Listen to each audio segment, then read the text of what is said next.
ไปเลยจะเป็นเคยครึ่งนั่นเอง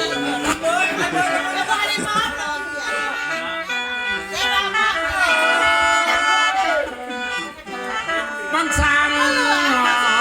แกนน้องบางสางสว่างน้ำหมอลำน้องน้อง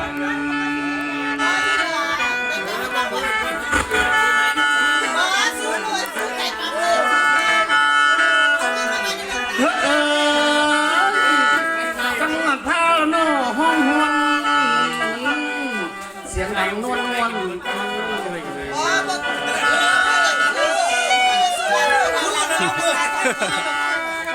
เขาจะส่งสิท่านเลยมันบอกหวนละเนาะแต่ฟ้าแต่ไอ้ก็หวนหวนละเนาะ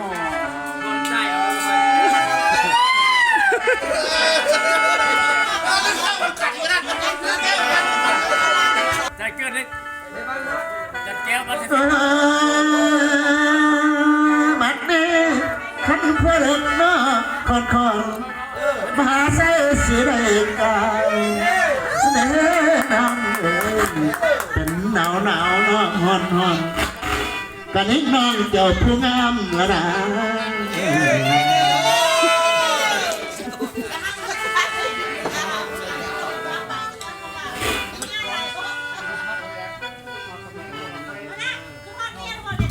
บัดนี้พ่อจะมาพวกเราบรรดาทางนอดทั้งหลายทั้งผู้ชายและทั้งหญิงที่ฟังล้ำมโนนี่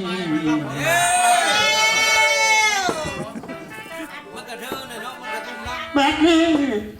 ไอ้ล้ำบ่เป็นแล้วแล้วว่าก็บ่ได้เสียงเสน่ห์คำเหนือเสียงกะเสียงนอบ่ได้อันข้ออ้ายเสียงบ่เป็นนะ